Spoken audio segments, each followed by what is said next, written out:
Jamal Adams, huh? What's going to happen? Are we going to trade him? I have a prediction for you when we come back.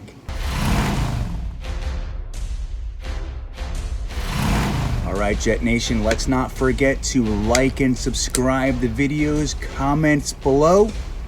We get into some pretty good conversations down there, so if you're having some thoughts, by all means, let us know what they are. I assure you there are no bad comments. Because if there were, half the people that do wouldn't do it. So there you go. And half the things I say, who knows what I'm ever talking about. But we have this big issue these days. I wasn't going to talk about it. I really wasn't. I was like, whatever, Jamal Adams. But it just doesn't seem to stop. So I have some predictions for you. First of all, let's give a little background. This all starts, as we know, from the trade deadline. Jamal had some thoughts about his status in this world, that he was what we call an untouchable. Now, he may be near that status, who knows? But nobody's untouchable, except for years, like a Tom Brady, a Peyton Manning, those types. But look, even those guys towards the end of their careers were either allowed to leave or cut or what have you. So nobody's truly an untouchable. Look at Khalil Mack over in Oakland. So Jamal Adams had this view of himself that he was an untouchable, and his feelings were hurt. That's really what it boils down to. His feelings were hurt when he heard that Joe Douglas was entertaining calls, and he heard it as shopping him, which we don't know what it really was.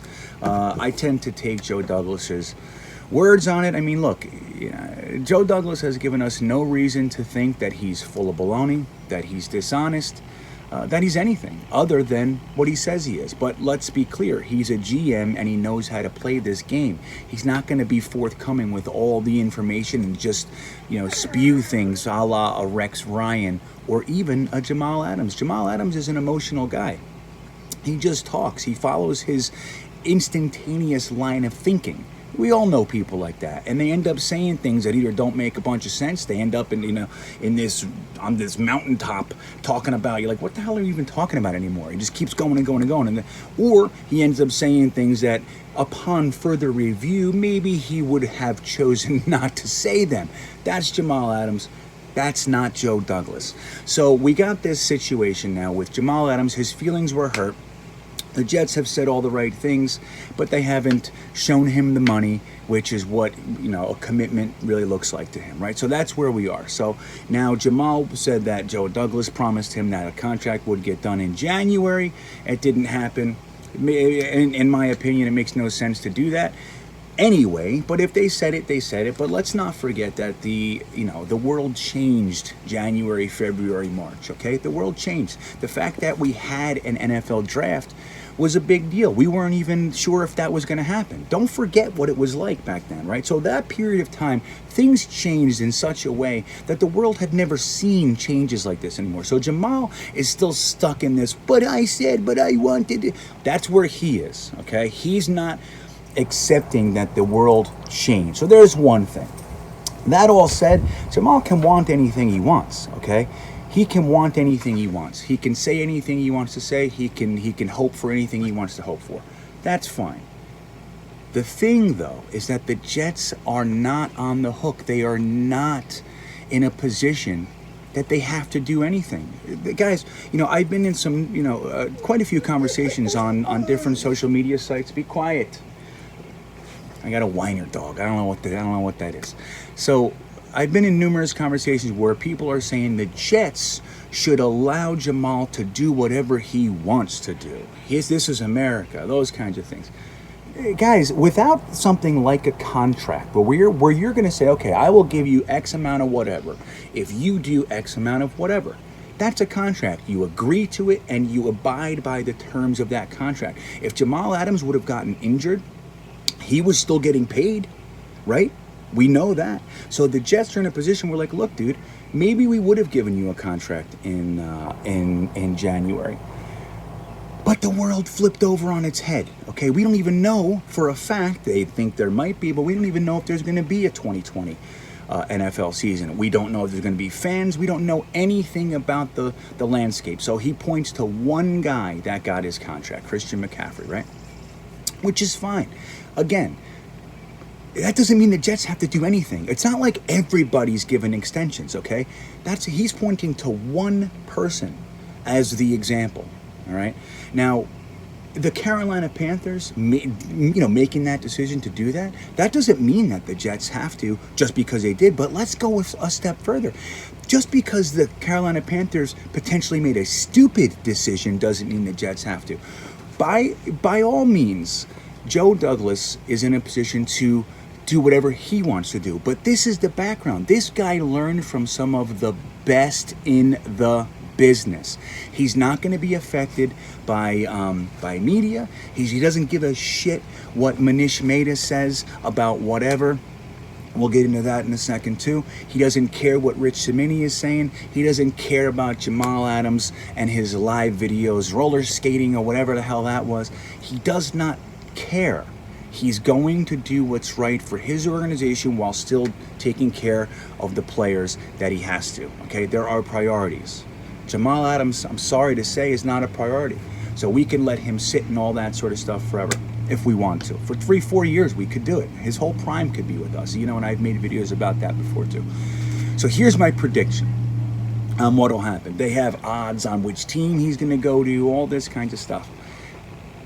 My prediction for the trade scenario for Jamal Adams is exactly this. And I'm telling you, I would be willing to bet, if I wasn't a gambling addict with many, many years abstinent from gambling, I'd bet you that this is the way this is going to go.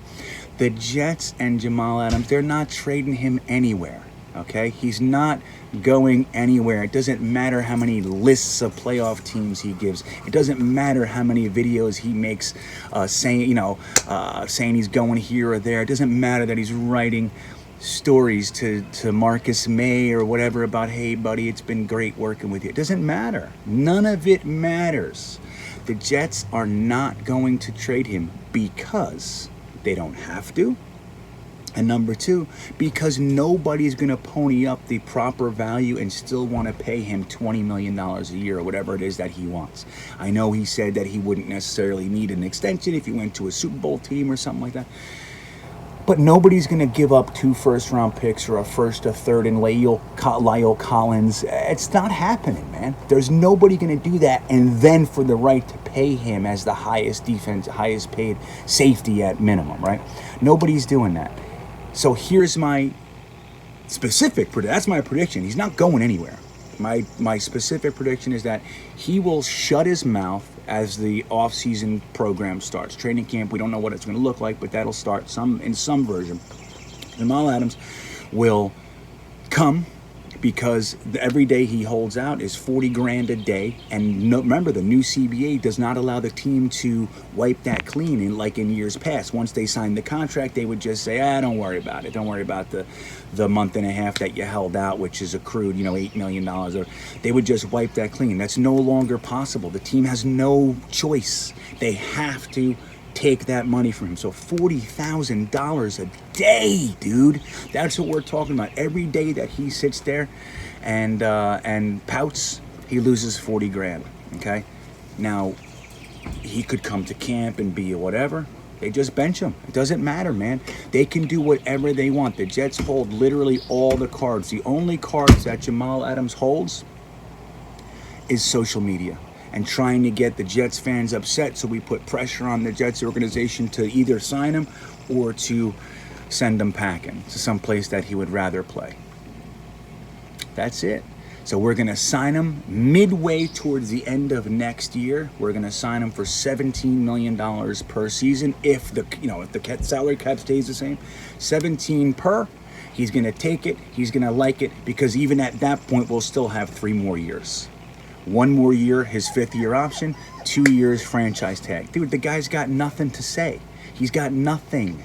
He's got nothing to do. Now, that being said, doesn't mean we should disrespect him, but he's being a little bit temperamental and he's being a little bit, he's rushing this one. He's being presumptuous, let's say. Okay, so that's my prediction. Jamal Adams, don't worry about it. Don't buy into the baloney. It's not happening. There's nothing happening. Joe Douglas probably hasn't even seen any of this stuff that we're reacting to. He doesn't care. He's doing what he has to do. He's signing our rookies. You saw that Clark was signed. That's our starting left guard, by the way.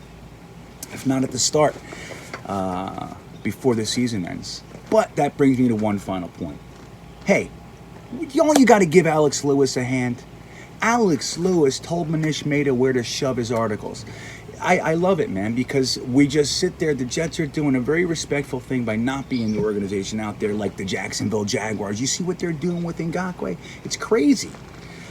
So the Jets are being respectful. They're not saying anything. They're not doing anything wrong. While these little vultures peck and peck and peck and peck. And Alex Lewis came out and said, shut your effing mouth, bro. You don't know what you're talking about, okay? I, for one, have respect for Adam Gase. Our team has respect for Adam Gase. We rallied around each other last year. We're building a winner. We love the team. I love it. That's not even to say I love Adam Gase, because I don't.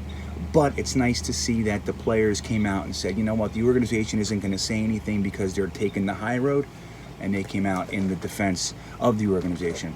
Dude, that's something, and I like it. When we're being attacked from the outside, people tend to circle the wagons, and that's what creates unity. That creates cohesion, and it puts a chip on your shoulder. And our team is going to do some things this year. So, Jamal Adams, sit down. It's time to just relax. But he's not gonna. He's gonna keep flapping his gums, and that's fine. That's his right. It's the only card he has, so he's waving it around. That's it, man. He's saying goodbye to people. He's getting everybody as emotionally charged as he can. Just don't give a shit. They're going to do what's right. If he doesn't show up, it's 40 grand a day. No skin off their back. 40 grand a day. He comes in, he's a little bit of a troublemaker, and they sit him. Okay, sit down. You think Greg Williams is gonna take that shit? He's not gonna. He's gonna say, sit down, man. If you're causing a problem, bench him. And then he'll sit there. So he still makes his money, but he doesn't get to make any play, he doesn't get to do anything. And everybody forgets about Jamal Adams, which would kill him. Okay? So don't get worried. Nothing's gonna happen. And if he does get an offer for 2 first-round picks and La'el Collins, then you take it and you run. Okay? Don't worry about it. There's nothing to worry about. We're not in a pressure, pressure box. What is that? We're not in a pressure grinder. Why do I want to say that? Jet Nation, don't worry about it. We're fine. It's the off season. They need stories. Don't worry about it. Jamal Adams is a Jet, and if he's not a Jet, we're gonna have 2 first-round picks and La'el Collins or whatever it might be. Gallup. Who knows? So. That said, like, subscribe, get in the conversation at jetnation.com. We're still talking in there, man. It's crazy. Not me, because I've been in the mountains. I've been out of service for a long time. Look at my hair, man. I have no barber, buddies. Anyway, hope you're having a great off season. Talk to you soon.